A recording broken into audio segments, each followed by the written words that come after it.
पाहिला नाही वाचला मी आत्ताच आलो. मी काय काल थोडा बाहेर जरी काही अंतिम आठवडा प्रस्तावामध्ये मोठे सरकार या प्रस्तावामध्ये उपस्थित करण्यात आले तरी शासन त्याला निश्चितपणे उत्तर देईल. ज्या ज्या विभागाशी निगडीत प्रश्न असतील विशेषतः आतापर्यंतची ही प्रथा परंपरा आहे की अंतिम आठवडा प्रस्ताव हा बहुतांशी विदर्भातल्या प्रश्नासंदर्भामधले विदर्भातल्या रखडलेल्या प्रकल्पांसंदर्भातले असतात.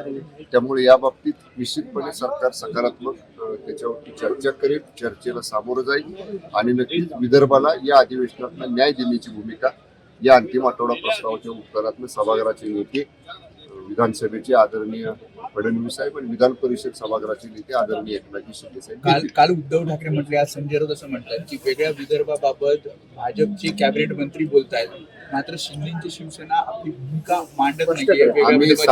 आम्ही सांगितलेलं आहे, मगाशी सुद्धा सांगितलं, जेव्हा हा विषय समोर आला या अधिवेशनाच्या दरम्यान तेव्हा सुद्धा सांगितलं या संदर्भामध्ये आमच्या पक्षाची भूमिका, पक्षाचे मुख्य नेते, राज्याचे उपमुख्यमंत्री आदरणीय एकनाथ शिंदे साहेब, सर्व वरिष्ठ नेत्यांच्या बरोबर पक्षातले नेते, उपनेते, पक्षाचे आमदार, खासदार, मंत्री या सगळ्यांच्या बरोबर आदरणीय एकनाथजी शिंदे साहेब चर्चा करतील आणि वंदनीय शिवसेना प्रमुख हिंदू हृदय सम्राट शिवसेना प्रमुख स्वर्गीय बाळासाहेब ठाकरे साहेब यांच्या विचारानं पुढे जाणारी आमची शिवसेना आहे.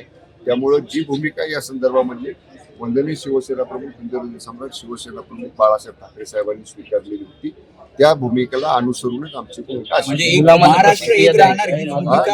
मी सांगितलं ना, शिवसेना ही वंदनीय शिवसेना प्रमुख स्वर्गीय बाळासाहेब ठाकरे साहेबांच्या विचारानं चालणारा पक्ष आहे.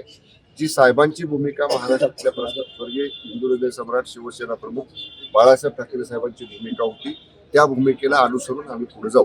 उद्धव ठाकरे वारंवार टीका करतायत, गुलामांना प्रतिक्रिया द्यायची नसते आणि गांडुळांना फणा काढायचा नसतो, अशा प्रतिक्रिया टीका त्यांनी केली. नाव घेतलं नाही पण एकनाथ शिंदेवर टीका केली. ते अजून त्या मालक आणि नोकर ह्या भूमिकेतनं उद्धव ठाकरे साहेब बाहेरच पडले. त्यांची काम करण्याची ही मानसिकता पहिल्यापासून आहे. मी मालक, बाकी सगळे नोकर. त्यामुळं ती भूमिका घेतल्यामुळं 2022ला काय अवस्था झाली की त्याने बघितली. 2024ला काय झाली निवडणुकी ती सुद्धा बघितली. त्यामुळे उगाच तोंडाची वाफ घालवू नका म्हणा, कोणाला तरी गुलाम म्हणून, कोणाला तरी गांडूळ म्हणून. आम्ही बोलत नाही याचा अर्थ आम्ही काही करू शकत नाही असं नाही. आम्ही बोलतो कमी पण करून दाखवतो. 2 वेळा दाखवले, 22ला एकदा दाखवलं, 24ला एकदा दाखवलं. असंच उद्धव ठाकरे साहेब बोलत राहिले तर मग असे वारंवार त्यांना आम्हाला काही ना काहीतरी करून दाखवावं लागेल की विरोधी पक्षनेते पद द्या, अन्यथा उपमुख्यमंत्री पद रद्द करा. माननीय उद्धव ठाकरे साहेब मी मागे सुद्धा सांगितलं, एका संविधानिक पदावर, मुख्यमंत्री पदासारख्या जबाबदार संविधानिक पदावर 2 वर्ष त्यांनी काम केलेलं आहे. त्यांच्या मंत्रिमंडळामध्ये सुद्धा उपमुख्यमंत्री पद होतं. मग ते संविधानिक नव्हतं का? मग तुम्ही कसं काय त्या उपमुख्यमंत्र्यांना तुमच्या मंत्रिमंडळामध्ये काम करू दिलं? आणि उपमुख्यमंत्री पद हे संविधानिक नाही अशा पद्धतीचा कुठलाही कायदा किंवा अशा पद्धतीचा कुठलाही न्यायालयीन निर्णय आतापर्यंत तरी आमच्या पाहण्यात नाही. त्यामुळे त्यांच्या काळात उपमुख्यमंत्री पद चाललं, ते त्यांच्या उपमुख्यमंत्र्यांच्या मांडीला मांडी लावून बसले आणि आता तेच उपमुख्यमंत्री पद त्यांना चालत नाही. म्हणजे हे परत एकदा मी सांगतो, लहान मुलांच्या खेळण्यात तू माझं काय घेतलंस तर मी तुझं दुसरं काहीतरी काढून घेणार. लहान मुलं जसं खेळताना भांडतात ना तसं हा लहान मुलांच्या खेळण्यातल्या भांडण्यातल्या प्रकारासारखा आहे. आम्हाला विरोधी पक्ष नेता पद नाही तर तुमचं पण आम्ही उपमुख्यमंत्री पद काढून घेतो. असं लहान मुलांच्या खेळण्यातल्या भांडणासारखं भांडण करून योग्य नाही. जे तुमच्या काळात तुम्हाला चाललं ते आता का चालत नाही त्याचं उत्तर द्या म्हणा. आमदार हेमंत पाटील त्यांनी गंभीर आरोप केलेला आहे की इथे विधान भवनामध्ये येण्यासाठी 1,500 पास स्वीकारले जातात. बाजूलाच गडचिरोली आहे, त्यामुळे धोका आहे सगळ्यांना. या बाबतीत नक्कीच दखल माननीय विधानसभा अध्यक्ष महोदय आणि माननीय विधान परिषद सभापती महोदय घेतील. कारण हा सगळा परिसर, याचे कस्टोडियन, याचे प्रमुख हे मान्य पीठासीन अधिकारी साहेब असतात.